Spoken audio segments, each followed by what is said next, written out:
नमस्कार। कभी ये सोचा है कि जो टॉपर्स होते हैं वो अपनी आंसर शीट में ऐसा क्या अलग करते हैं? आज हम यही समझने वाले हैं कि आखिर एक एग्जामिनर की नज़रों में अपनी कॉपी को सबसे बेस्ट कैसे बनाया जाए। तो चलिए टॉपर्स के कुछ राज जानते हैं। ये एक ऐसी बात है जो लगभग हर स्टूडेंट को परेशान करती है ना? कि भाई जवाब तो बिल्कुल सेम लिखा था, फिर भी मार्क्स अलग-अलग क्यों मिले? तो चलिए आज इसी पहेली को सुलझाते हैं। इसको ना एक कहानी से समझते हैं। मान लीजिए दो दोस्त हैं, राहुल और अमन। दोनों ने एक ही किताब से पढ़ा, जवाब भी बिल्कुल एक जैसा याद किया और एग्जाम में पता है वर्ड टू वर्ड सेम लिखा। लेकिन हुआ क्या? राहुल को मिले 5 में से 5 और अमन को मिले सिर्फ 3। अब यहां पर बात नॉलेज की नहीं थी, बात थी प्रेजेंटेशन की। और यहीं से शुरू होता है मार्क्स पैराडॉक्स। इसका जो हल है ना, वो ज्यादा जानने में नहीं है, बल्कि इस बात में है कि हम एग्जामिनर के दिमाग को कितना समझते हैं।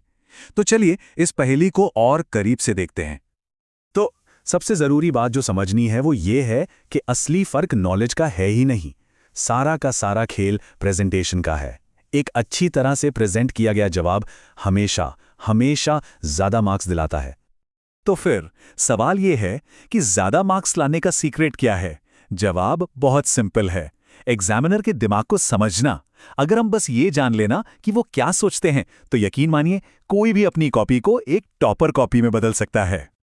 जरा एक बार सोच कर देखिए, एक एग्जामिनर को एक ही दिन में करीब 50 आंसर शीट्स चेक करनी पड़ती हैं। 50! ये बहुत बहुत बड़ा काम है और इसका सीधा असर उनके मेंटल स्टेट पर पड़ता है। अब जरा सोचिए, एक थके हुए एग्जामिनर का मूड क्या मार्क्स पर असर नहीं डालेगा? बिल्कुल डालेगा। जब उनके सामने एक गंदी, बिना तरतीब के लिखी हुई कॉपी आती है, तो उसे पढ़ना बहुत फ्रस्ट्रेटिंग हो जाता है और यह फ्रस्ट्रेशन सीधा मार्क्स पर निकलती है। तो हमारा मकसद बिल्कुल साफ होना चाहिए, एग्जामिनर की जिंदगी को आसान बनाना। जितनी आसानी से वो हमारी कॉपी पढ़ पाएंगे, उतनी ही आसानी से वो हमें पूरे मार्क्स दे पाएंगे। सिंपल। तो चलिए अब बात करते हैं उन 3 सिंपल हैक्स की जो पहली नजर में ही मतलब फर्स्ट इंप्रेशन में ही एक कमाल का असर डालते हैं। ये वो छोटी छोटी चीजें हैं जो प्रेजेंटेशन को तुरंत सुधार सकती हैं। ये 3 नियम सच में कॉपी का पूरा लुक बदल सकते हैं। सबसे पहला, शब्दों के बीच में सही स्पेसिंग रखना। दूसरा, राइट साइड पर एक पतला सा मार्जिन बनाना ताकि कॉपी भरी भरी ना दिखे। और तीसरा, अगर कोई गलती हो जाए तो उसे बस एक लाइन से काटना। पता है सबसे अच्छी बात क्या है?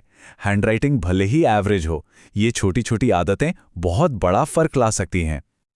तो पहला और सबसे सबसे जरूरी नियम है स्पेसिंग। याद रखिए, स्पेसिंग ही सब कुछ है। अगर शब्दों के बीच में सही से जगह छोड़ी जाए ना, तो एक एवरेज हैंडराइटिंग भी एकदम साफ सुथरी और पढ़ने लायक लगती है। बस चिपका चिपका कर लिखने से बचना है। अच्छा, अब मान लीजिए कोई गलती हो ही गई, तो क्या करें? उसे बुरी तरह से घिसना या काटना बिल्कुल नहीं है। वो बहुत गंदा दिखता है और सीधा एग्जामिनर का ध्यान उसी गलती पर जाता है। इसके बजाय बस एक सीधी क्लीन लाइन से उसे काट दीजिए। ये साफ भी लगता है और एग्जामिनर इसे आराम से इग्नोर भी कर देता है। चलिए अब एक एडवांस्ड टेक्निक की बात करते हैं। इसे कहते हैं द हाइलाइटर इफेक्ट। इसका मतलब है अंडरलाइन करके एग्जामिनर का ध्यान सीधा उन पॉइंट्स पर ले जाना जो सबसे सबसे ज्यादा जरूरी हैं। तो अंडरलाइन करना क्या क्या है? देखिए, कोई जरूरी डेट्स हो, कोई की फॉर्मूला हो, साइंटिफिक टर्म्स हो, खास डेफिनेशंस हो, या सबसे जरूरी मेन कीवर्ड्स। इससे होता क्या है, एग्जामिनर को पूरा जवाब पढ़ने की जरूरत ही नहीं पड़ती। उनकी नजर सीधे उन शब्दों पर जाती है जो बताते हैं कि हाँ, इसे जवाब पता है। ये एक बहुत ही पावरफुल मैसेज देता है। ये एग्जामिनर को बिना बोले ये बताता है कि देखिए सर, मेन पॉइंट यहां पर है, मुझे जवाब पता है, बस टिक करिए और मार्क्स दीजिए। इससे कॉन्फिडेंस भी झलकता है और एग्जामिनर का टाइम भी बचता है।